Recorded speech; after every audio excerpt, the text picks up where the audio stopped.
भारत में स्वतंत्रता से पहले के जो भी शिक्षा आयोग थे, आज हम उन्हीं के विषय में अध्ययन करेंगे। तो पहला है हंटर शिक्षा आयोग, जिसका गठन 3 फरवरी 1882 को हुआ था। इसके अध्यक्ष सर विलियम विल्सन हंटर थे, जो कि उस समय के वायसराय लॉर्ड रिपन द्वारा नियुक्त किए गए थे। और इस आयोग का एक अन्य नाम था भारतीय शिक्षा आयोग। इसकी एक विशेषता ये थी कि इसमें 8 भारतीय सदस्य भी शामिल थे। और इसका उद्देश्य था कि 1854 के वुड्स डिस्पैच की प्रगति की समीक्षा करना और प्राथमिक शिक्षा के सुधार के उपाय सुझाना। और इस आयोग का जो मुख्य लक्ष्य था वो था प्राथमिक और माध्यमिक शिक्षा पर जोर देना। इसमें महिला शिक्षा की भी बात हुई थी। आयोग ने स्वीकार किया था कि भारत में महिला शिक्षा की स्थिति बहुत पिछड़ी हुई है। पर्याप्त स्कूलों, छात्रावासों, छात्रवृत्ति यानी कि स्कॉलरशिप और महिला शिक्षकों की व्यवस्था करने की सिफारिश की गई।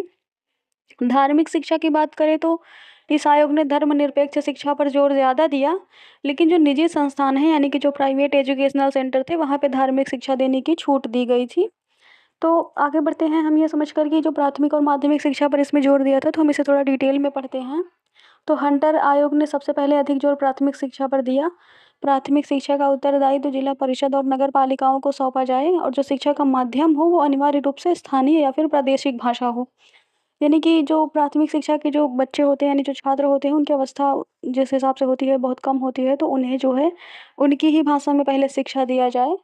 और पाठ्यक्रम जो हो वो व्यावहारिक विषय को शामिल किया जाए। और माध्यमिक शिक्षा की बात करें तो इसे 2 भागों में विभाजित करने का सुझाव दिया था। एक साहित्यिक था और दूसरा व्यावहारिक। साहित्यिक उन छात्रों के लिए था जो कि विश्वविद्यालय में प्रवेश लेना चाहते थे। व्यावहारिक उन छात्रों के लिए था जो व्यावसायिक या व्यापारिक करियर बनाना चाहते थे। और इसके बाद इस आयोग में जो उच्च शिक्षा को लेकर बात कही गई वो ये थी कि सरकार को माध्यमिक शिक्षा से अपना हाथ धीरे धीरे खींच लेना चाहिए और इसे निजी संस्थानों को सौंप देना चाहिए। उच्च शिक्षा को लेकर कहा कि सरकार को धीरे धीरे कॉलेज के सीधे प्रबंधन से पीछे हट जाना चाहिए और निजी भारतीय प्रयासों को प्रोत्साहन देना चाहिए। यानी कि जो ग्रांट्स हो वो दे, उनकी हेल्प करे, लेकिन उत्तरदायित्व से पीछे हटे।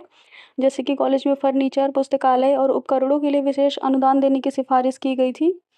तो अब हम समझते हैं कि इस आयोग का जो प्रभाव पड़ा वो भारत में वो क्या हुआ। तो निजीकरण में वृद्धि हुई, यानी कि भारत में शिक्षा के क्षेत्र में निजी प्रयासों में भारी वृद्धि हुई और शिक्षा का विस्तार बहुत हुआ। तो प्राथमिक और माध्यमिक स्तर पर विद्यार्थियों की संख्या में तेजी से बढ़ोतरी हुई। यानी कि जब भाषा को लेकर थोड़ी कठिनाई थी कि ब्रिटिश एजुकेशन इरा में ये था कि आप अंग्रेजी माध्यम को ज़बरदस्ती भारतीय छात्रों पर थोपा जा रहा था और इसकी कठिनाई की वजह से यहाँ पे साक्षरता दर काफ़ी कम हुई। लेकिन इस आयोग के पश्चात ये हुआ कि जो प्राथमिक और माध्यमिक स्तर के विद्यार्थी थे उनमें काफ़ी वृद्धि हुई, क्योंकि वो अपनी ही भाषा में जब पढ़ने और सीखने लगे। तो अब हम समझते हैं कि इस आयोग का प्रभाव एक बहुत मुख्य प्रभाव था कि इसमें 2 नए मुख्य विश्वविद्यालय बने, जैसे कि पंजाब और इलाहाबाद विश्वविद्यालय। तो हंटर आयोग की सिफारिशों के प्रभाव स्वरूप 1882 में पंजाब विश्वविद्यालय और 1887 में इलाहाबाद विश्वविद्यालय की स्थापना हुई। अब हम समझते हैं कि इस आयोग के मूल्यांकन को, तो एक है सकारात्मक, एक है नकारात्मक। जैसे कि एक सिक्के के 2 पहलू होते हैं, ठीक उसी प्रकार।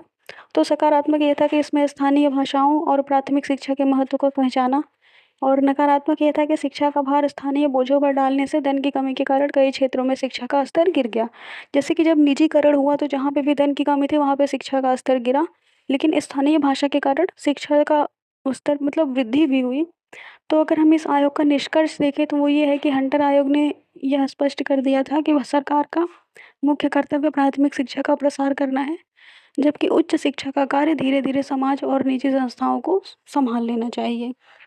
अब हम बढ़ते हैं अपने दूसरे शिक्षा आयोग पर, जो कि है भारतीय विश्वविद्यालय आयोग। इसके अध्यक्ष थॉमस रेले थे और यह जो आयोग था वो 1902 में गठन हुआ था इसका और 1904 में पारित हुआ था और इसे रेले आयोग भी कहते हैं। यानी कि हम ऐसा समझते हैं कि जिस जो भी आयोग होता था उसके जो अध्यक्ष होते थे उन्हीं के नाम पे उस आयोग का नाम हो जाता था।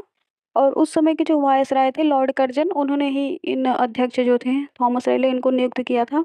और इस आयोग का जो मुख्य लक्ष्य केवल विश्वविद्यालय की शिक्षा यानी कि हायर एजुकेशन पे था। और इसमें भी भारतीय सदस्य थे सैयद हुसैन बिलग्रामी और जस्टिस गुरुदास बनर्जी। और इसका जो उद्देश्य था वो ये था कि भारत में विश्वविद्यालयों की स्थिति की जांच करना और उनकी कार्यक्षमता को बढ़ाने के सुझाव देना। और विश्वविद्यालयों को केवल परीक्षा ही नहीं, अध्ययन और शोध पर भी ध्यान देना चाहिए। यानी कि केवल ऐसा ना हो कि एक यूनिवर्सिटी एग्जामिनेशन सेंटर बन के रह जाए, वहाँ पे पढ़ाई भी हो, रिसर्च भी हो, और कॉलेज की संबद्धता के नियम कड़े किए जाएं। ये थोड़ा महत्वपूर्ण है। इनका कहना था ये जो यूनिवर्सिटी से एफिलिएटेड कॉलेज होते हैं वहाँ पर भी ठीक यूनिवर्सिटी की तरह ही नियम हो, और विश्वविद्यालयों के सीनेट के सदस्यों की संख्या गिनी जाए और उनका कार्यकाल तय किया जाए। तो एक प्रकार से ऐसा समझते हैं कि इन्होंने क्वालिटी पर ज़्यादा जोर दिया, क्वांटिटी पर नहीं। और इस आयोग का कार्यक्षेत्र प्राथमिक या माध्यमिक शिक्षा नहीं था, बल्कि केवल और केवल उच्च शिक्षा था। आगे हम बढ़ते हैं तो इसका जो है प्रभाव क्या हुआ। भारतीय विश्वविद्यालय अधिनियम 1904, यानी कि इसके परिणाम स्वरूप इस आयोग के विश्वविद्यालय अधिनियम 1904 पारित हुआ, जिससे शिक्षा पर सरकारी नियंत्रण बढ़ गया। आयोग की सिफारिशों के आधार पर कर्जन ने यह कानून पारित किया, और इसका विरोध भी हुआ। राष्ट्रवादी नेता थे गोपाल कृष्ण गोखले, इन्होंने इसे शिक्षा का सरकारीकरण कहा। इनका कहना था कि कर्जन जबरन भारतीयों पर अपने हिसाब की शिक्षा को थोपेगा। और अब हम समझते हैं इसके दो पॉइंट जो मुख्य थे। विश्वविद्यालयों को केवल परीक्षा लेने की संस्था न रहकर अध्यापन पर भी और शोध पर भी ध्यान देना चाहिए, और कॉलेजों को विश्वविद्यालय से जोड़ने के कड़े नियम किए जाएं और उनका निरीक्षण हो। तो हमने अभी तक दो आयोग पढ़ा, हंटर और रेले। हम इसका थोड़ा सा रिवीजन कर लेते हैं, क्योंकि इनका क्रम यानी समय पर भी ध्यान देना है। तो हंटर आयोग 1882, इसने प्राथमिक शिक्षा और स्थानीय भाषा पर जोर दिया। रेले आयोग 1902, इसने केवल विश्वविद्यालय और सरकारी नियंत्रण की बात कही। हम बढ़ते हैं अपने तीसरे विश्वविद्यालय आयोग पर, जो कि है सैडलर विश्वविद्यालय आयोग। और इसका जो गठन है 1917 में हुआ था। इसके अध्यक्ष थे डॉक्टर M. E. सैडलर, जो कि लीड्स विश्वविद्यालय के कुलपति भी थे। और इस आयोग का एक अन्य नाम था, इसे कलकत्ता विश्वविद्यालय आयोग भी कहा जाता था। इसमें भी भारतीय सदस्य थे डॉक्टर आशुतोष मुखर्जी और डॉक्टर जियाउद्दीन अहमद। यद्यपि यह कलकत्ता विश्वविद्यालय के लिए ही बनाया गया था आयोग, लेकिन इसके जो सुझाव थे वो पूरे भारत के यूनिवर्सिटी पर लागू किए गए। इसके लक्ष्य की बात करें तो ये ध्यान में रखना है थोड़ा, त्रिवर्षीय डिग्री, यानी कि इंटरमीडिएट के बाद स्नातक की पढ़ाई 3 वर्ष की करने का सुझाव दिया गया। इंटरमीडिएट यानी 12वीं को विश्वविद्यालय से अलग कर स्वतंत्र बोर्ड बनाया जाए, और स्नातक का पाठ्यक्रम जो है 3 वर्ष का किया जाए। और इसका एक प्रभाव ये पड़ा कि उत्तर प्रदेश में इसी की सिफारिश पर board of high school and intermediate education बनाया गया। और इस आयोग ने भी महिला शिक्षा की बात की, यानी कि महिलाओं के लिए अलग से बोर्ड बनाने और विशेष पाठ्यक्रम शुरू करने पर जोर दिया गया। तो आगे हम समझते हैं कि इसका प्रभाव क्या हुआ, कि विश्वविद्यालयों में व्यावसायिक और तकनीकी शिक्षा के विभाग खोलने का सुझाव दिया गया। और इसका प्रभाव ये हुआ कि इससे बहुत सी यूनिवर्सिटी की स्थापना हुई, जैसे कि Mysore university, Patna university, BHU, AMU, Dhaka university और लखनऊ यूनिवर्सिटी। इनका हम समय यानी कि स्थापना वर्ष भी ध्यान देंगे। तो हमने अब तक 3 आयोग पढ़े, हम तीनों का एक बार फिर से रिवीजन करते हैं। हंटर आयोग 1882, प्राथमिक और माध्यमिक शिक्षा पर जोर देना। रेले आयोग 1902, केवल विश्वविद्यालय पर जोर देना, विश्वविद्यालयी शिक्षा पर और सरकारी नियंत्रण हो। सैडलर आयोग 1917, इंटरमीडिएट को अलग करना और डिग्री कोर्स, यानी कि 3 साल का एक डिग्री कोर्स। हम अगर चौथी समिति की बात करें तो हार्टोग समिति थी, जिसका गठन 1929 में हुआ था, और इसके जो अध्यक्ष थे वो फिलिप हार्टोग थे। और इस समिति का मुख्य उद्देश्य था शिक्षा की गुणवत्ता और गिरते स्तर की जांच करना। इसकी कुछ सिफारिशें थी, हम समझ लेते हैं। तो ग्रामीण छात्रों को मिडिल स्कूल के बाद तकनीकी शिक्षा की ओर मोड़ना, प्राथमिक शिक्षा में अपव्यय यानी कि वेस्टेज और अवरोधन को कम करना, केवल योग्य छात्रों को ही उच्च शिक्षा यानी कि हायर एजुकेशन में प्रवेश मिले, बाकियों को व्यावसायिक शिक्षा दी जाए। तो ये ऐसा था कि 1929 आते आते जो कि शिक्षा के पर सरकारी नियंत्रण हो गया था, तो काफ़ी गिरावट भी हुई थी। तो इन्हीं के कारण इनका था कि ज़्यादा छात्रों को एडमिशन दे करके थोड़ा सा क्वालिटी ना डाउन किया जाए, केवल योग्य छात्रों को ही हायर एजुकेशन में एडमिशन मिले। और अंतिम पॉइंट इनका ये था कि शिक्षा में क्वालिटी सुधारने और बर्बादी रोकने पर जोर देना ही इनका मुख्य लक्ष्य था। पांचवी योजना की बात करें तो सार्जेंट योजना था, जिसका गठन 1944 में हुआ था।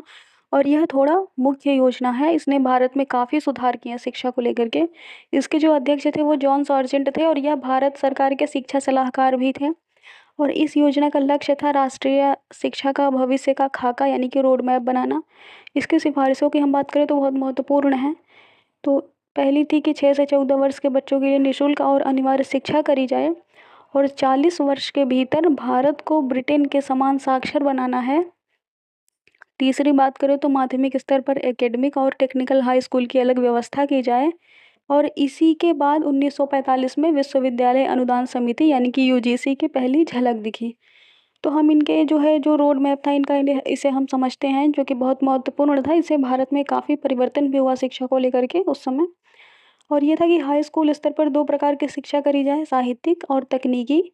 और यह भारत की पहली विस्तृत शिक्षा योजना थी जिसने आधुनिक ढांचे की नींव रखी। तो ये हमारे 5 योजनाएं थी, इन्हें हम समझ लिए हैं और इससे आधारित अब हम प्रश्नों को भी देखेंगे। तो अब हम आगे कुछ प्रश्नों को हल करेंगे और प्रयास रहेगा कि कम से कम समय लगे और उतने में ही हम सारे प्रश्नों को हल कर लें। तो पहला प्रश्न है, हंटर शिक्षा आयोग ने मुख्य रूप से किस स्तर के शिक्षा के सुधार पर ध्यान केंद्रित किया? तो हमारा ऑप्शन बी सही है, प्राथमिक और माध्यमिक शिक्षा। और दूसरा प्रश्न कहता है कि लॉर्ड कर्जन ने भारतीय विश्वविद्यालय आयोग का गठन किस वर्ष किया था? तो ऑप्शन सी यानी 1902 में किया था और 1904 में यह पारित हुआ था। और तीसरा प्रश्न है, कलकत्ता विश्वविद्यालय आयोग को किस अन्य नाम से जाना जाता है? तो हार्टोग समिति, सार्जेंट योजना, हंटर आयोग, सैडलर विश्वविद्यालय आयोग, यानी कि हमारा ऑप्शन डी सही है, सैडलर विश्वविद्यालय आयोग। और चौथे प्रश्न की बात करें तो किस आयोग ने भारत में इंटरमीडिएट कॉलेजों की स्थापना की नींव रखी थी? तो हमारा ऑप्शन ए सही है, सैडलर विश्वविद्यालय आयोग, जो कि 1917 में गठित हुआ था। और पांचवें प्रश्न पर बढ़ें तो शिक्षा के क्षेत्र में अपव्यय यानी कि वेस्टेज और अवरोधन को रोकने का सुझाव किस समिति ने दिया था? तो हमारा ऑप्शन बी सही है, हार्टोग समिति, जो कि 1929 में गठित हुई थी।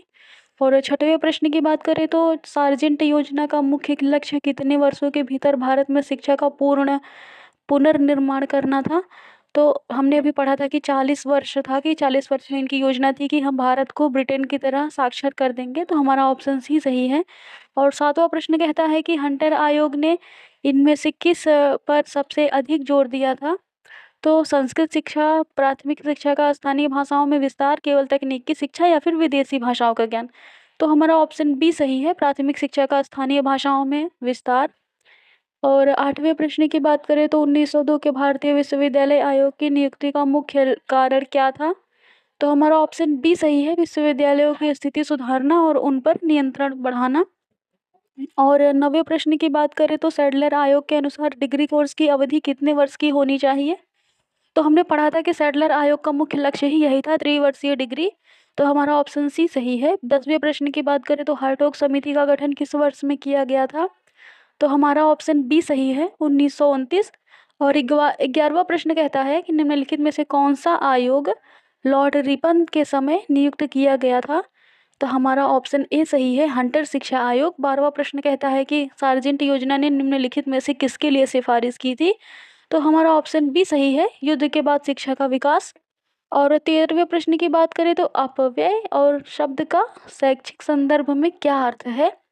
तो ऑप्शन सी कहता है कि बच्चे का अपनी प्राथमिक शिक्षा पूरी किए बिना स्कूल छोड़ देना, यही है अर्थ। ऑप्शन सी सही है। और 14वां प्रश्न है कि 1917 के सैडलर आयोग ने माध्यमिक शिक्षा को विश्वविद्यालय शिक्षा से अलग करने के लिए किसका गठन करने को कहा था? तो ऑप्शन बी सही है, इंटरमीडिएट कॉलेज। और 15वें प्रश्न की बात करें तो स्वतंत्रता पूर्व शिक्षा आयोगों का सही कालानुक्रमिक क्रम क्या है? तो हम समझते हैं कि किस प्रकार से कौन सा सबसे पहले आयोग आया, उसके बाद कौन सा, उसके बाद कौन सा। तो हम इनके अगर सन को याद रखेंगे तो हमें सब ध्यान रहेगा। तो सबसे पहले हंटर आयोग था जो कि 1882 का था। और सैडलर आयोग था 1917 का। और उसके बाद हार्टोग समिति थी जो कि 1929 की थी। और सार्जेंट योजना की बात करें तो 1944 का था, यानी कि हमारा ऑप्शन ए सही है, हंटर, उसके बाद सैडलर, तत्पश्चात हार्टोग, तत्पश्चात सार्जेंट। और हम बढ़ते हैं अपने 16वें प्रश्न पर। तो उसमें यह कहता है कि 1902 के विश्वविद्यालय आयोग का अध्यक्ष किसे बनाया गया था? तो हमारा ऑप्शन ए सही है, थॉमस रेयली को बनाया गया था। और इसे रेयली कमीशन भी कहते हैं। और 17वां प्रश्न है हमारा कि किस योजना को सार्जेंट रिपोर्ट के नाम से भी जाना जाता है? तो ऑप्शन सी हमारा सही है, 1944 की जो रिपोर्ट थी इसे ही सार्जेंट योजना के नाम से जाना जाता है। रुखिया, और इसका मुख्य जो लक्ष्य था वो यही था कि 40 वर्ष के भीतर भारत को ब्रिटेन जैसा साक्षर करना है। हमारा अंतिम प्रश्न है कि स्वतंत्रता के बाद भारत में गठित होने वाला पहला महत्वपूर्ण शिक्षा आयोग कौन सा था? क्योंकि हमने अब तक सभी स्वतंत्रता से पूर्व के शिक्षा आयोग पढ़े हैं, अगली वीडियो में हम पढ़ेंगे। तो यह इस वीडियो का टॉपिक तो नहीं है, लेकिन ऑप्शन सी हमारा सही है, राधा कृष्णन आयोग, जो कि हम अगले वीडियो में यही सब कवर करेंगे, स्वतंत्रता के बाद के शिक्षा आयोगों को। तो इस वीडियो को हम यहीं पे ख़त्म करते हैं। हमने लगभग 14-15 मिनट में ही सारे टॉपिक को भी पढ़ लिया है और प्रश्नों को भी हल कर लिया है। और अगले वीडियो में भी यही प्रयास रहेगा कि कम से कम समय में ज़्यादा से ज़्यादा पढ़ाई कर सकें।